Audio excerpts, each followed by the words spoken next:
Got it. Well, I want to tell a little bit about the banjo before we start picking tunes. Are you rolling already? Is that mine? No, this is mine. Well, then you tell about it, Bill. I will. We got Bill Hayes from the great state of Maine, and Joe Deetz from up north somewhere. It's so cold where he lives, his fingers are still too cold to play. Anyway, I don't do it justice, that's for sure. in Joe's very capable hands is Bill's no hole. Is this a 9473 or a 67? 67. This is a 67. Okay. Yeah, this is the closest serial number to Bangor that's known to exist right now. Yeah. Okay. There are 6 of these banjos that have been found. And this Probably 4 or 5 of them are here, aren't they? 4 of them are here. Yeah. Bangor will be here because I just saw Banger's here. Melvin. Yeah. This one, Brian Lappin owns one. Yes. and, Brian's out. and He's out there. Paul has Brian's one. rooming with me. So. Yeah. Yeah. So this one's just been completed and put together since December 15th. So this is a new neck, and everything on the banjo is totally original except the thumb screws, which were originally short barrel thumb screws, have been changed for the long barrel thumb screws. And the tension hoop was in pieces when it was found. So that is another pre-war tension hoop. But the banjo is pretty well complete and all original. This is a lightweight, old growth, top growth mahogany neck that I did for it, which is, these characteristics are lighter weight than what the traditional mahogany neck blanks are. And so came out really good. I'll let it speak for itself in Joe's hands.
It's a wicked pissa. It's a wicked pizza.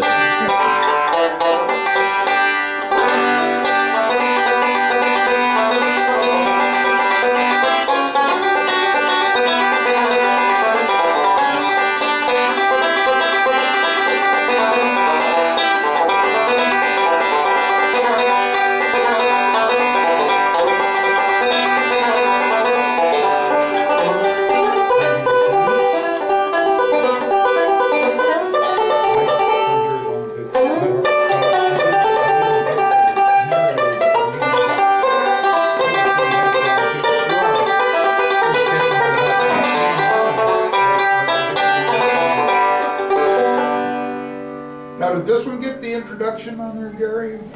No. Okay. Okay. Hi, Dave. How are you? Hey, Bill. Yeah, this particular banjo Joe's playing is one of 6 of the no-hole fat boy rim flathead banjos that are the same batch of J.D. Crow's Bangor. Yes. J.D. Crow's Bangor is -5. This one's -3, which is the closest known serial number. Clanger, which Jim Mills owns, -2. I think Brian's is -11? Yes. 14. 14. And Paul's is number 11. Right. And then there's the Dow 12, and the Dow Wilbur is 11 then, right? Yeah. Because Bill Stokes owns. Yeah. Bill Stokes owns the Bill Dow Stokes has got Wilbur. 11. As kind of a point of reference, 2 years ago, because I wasn't able to video last year, and Gary did, but we had Jim Mills' banjo, Brian's banjo, Paul Schimminger's banjo, Right. all in the same room together. And so I captured some video, and this is a new find Yep. that you are the proud owner of I am. now. I And we am. have Joe Deetz putting it through its paces. because nobody can do it any better than Joe. Joe is there. It's not true. Joe is there. I noticed though that when he plays mine versus plays his, he plays mine a lot softer for some reason. I don't know why.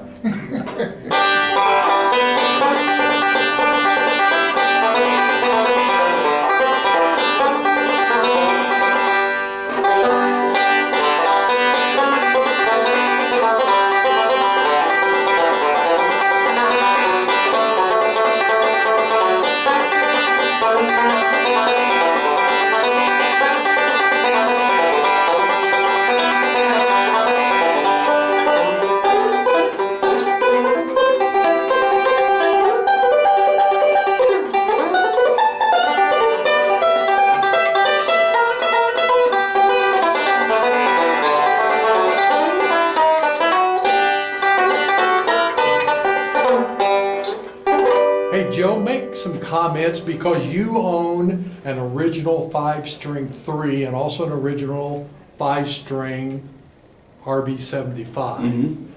Make some comments about what you hear and what you experience from a no-hole, and very Yeah. specifically that compared to those two banjos. Yeah, I find when I play this, it seems to be kind of like, piston rods, chrome piston rods with a light piece of oil through it, punching through with this growl. And I think that this has I think you got to play it a little bit harder to get the tone out than a 20 hole, or more than my 75. My 3 is more like this. Yes. They're both 3s. The tone on this one is just fabulous. It's just really, really nice.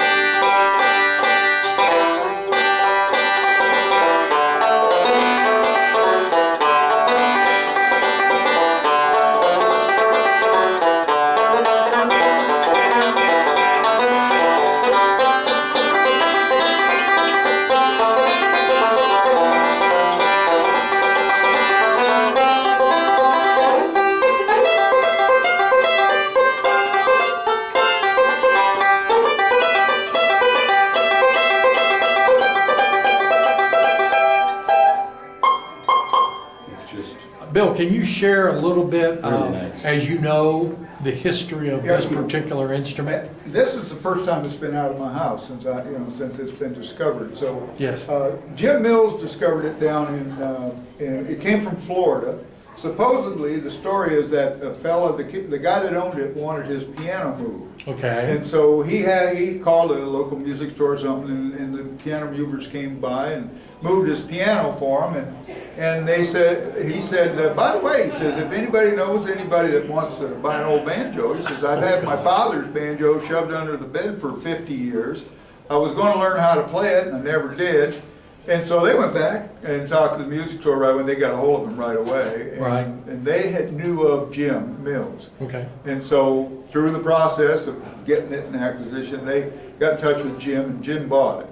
And he sent me some pictures. I was going to bring them down here with me, but he sent me some pictures of this banjo when it was first found.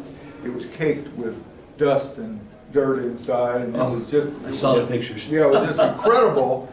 And And it was a plectrum, it was a plectrum. All of this batch, I believe, were plectrum bands. wreath inlays. Right. Right. And Jim Mills, of course, he owned Clanger, and he got a hold of Melvin somehow. Yes. And of course, Melvin's going to be in the thick of it, if Yeah. anybody. Melvin knows. Cumbie. Yeah, Melvin Cumbie. And Melvin Cumbie, as he was driving down to Jim's to take a look at this banjo, called me. And he knew that I had played Brian Lappin's banjo and fell in love with it. And Yeah. I got a hearing loss, so I like the little extra panache that Yes. the no-holes give. Yeah. And so I made a It's like deal with him steel on the sound. phone right then to buy the banjo from him. And, Yeah, great. he dropped it off at Curtis's, and Curtis authenticated it. Yes. Did all that stuff, and I flew down to Curtis's and picked it up and brought it home to Maine. Yeah. And so I've been messing with it. I had a skin head on it. It had an original skin head on it when I got it. Is that right? And so I put an old shop neck that I had on it and played it that way for a while until I got this neck ready. Yes. And then when I was ready to set this neck, I had an old pre-EPA head and put that on and got it all set up with this neck. Right. Like I say, the middle of December, then I left for 2 weeks. There's fall right there. And so that's my story, and I'm sticking to it. That's it? Now, how has it changed in tone since you acquired it? Because you're very adept at banjo setup and Well, you've done a lot of work on banjos I through the do years. appreciate that. I had been hearing a lot about, JD's Banger. Frank had made a lightweight mahogany neck for it. Brian Lappin had one, I think. And so I had some of this lightweight, old growth, top growth mahogany. And this was my last neck blank that I had. Okay, So, yes. the sound, and I set it up as well as I could, kind of in a hurry, but I set it up and it sounded pretty darn respectable. But when I brought it down here, I got to give credit because I brought it up Friday night to Charlie's room. Yes, Charlie Cushman I let has Charlie- laid hands on. He sprinkled pixie dust all over this thing. I can hear the So- pixie dust now. Yeah, It's in it's- there. You can feel the pixie dust. Oh, no, it's Yeah. in there. So I couldn't play the banjo before that was on there. Yeah. I'll tell you though, if you've got an old flathead or anything else that you want set up right, I think I do a good job, and I set up a Yes. lot of banjos up in the Northeast. But You do. Charlie's got it's one of Charlie's bridges on there Okay. now, which is not coming off. So don't Good. even ask to buy it. That's it. It's coming. So you even hear a difference Oh, in the last you know, day here. Well, when I set this up, I have a style 11 that's been my player for Yes. a few years now.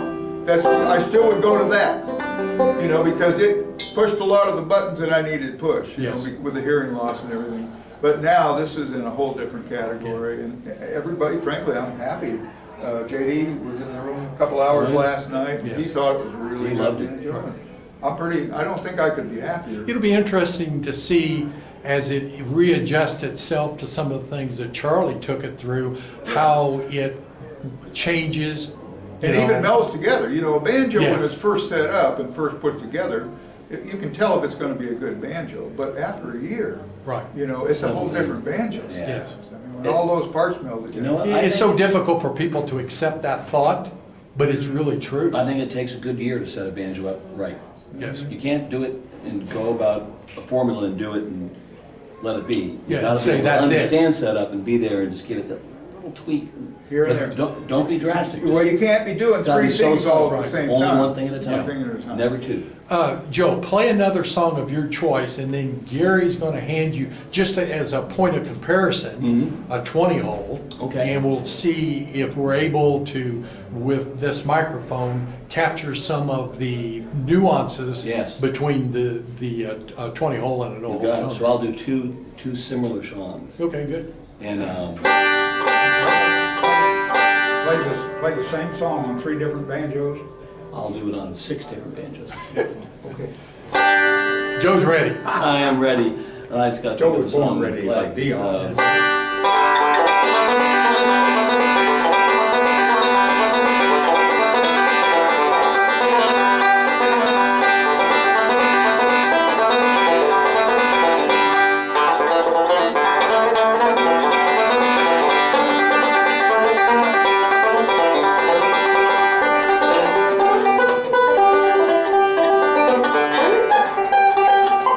gotta hit this.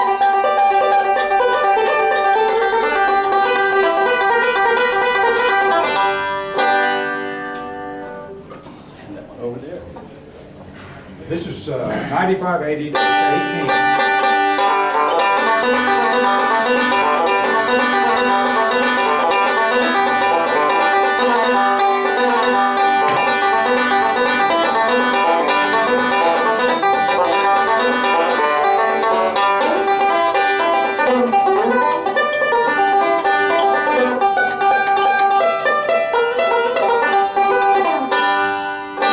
It's interesting where sweet spots on banjos Yeah. are, and your hand starts to move toward the sweet spot of an individual banjo.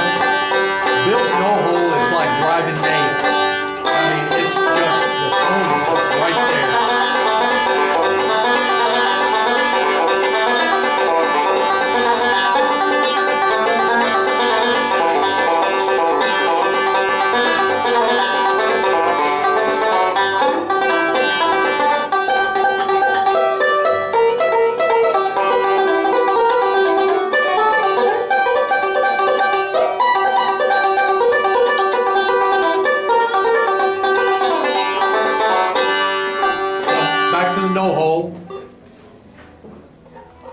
Put this guy to work.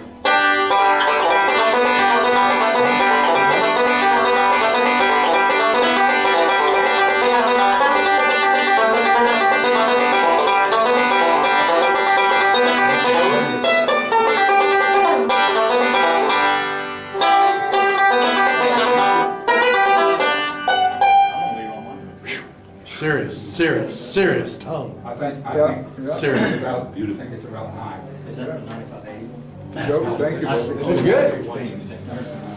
Okay, I'll do, That's. which one do you want first? Jim Rollins is here. He's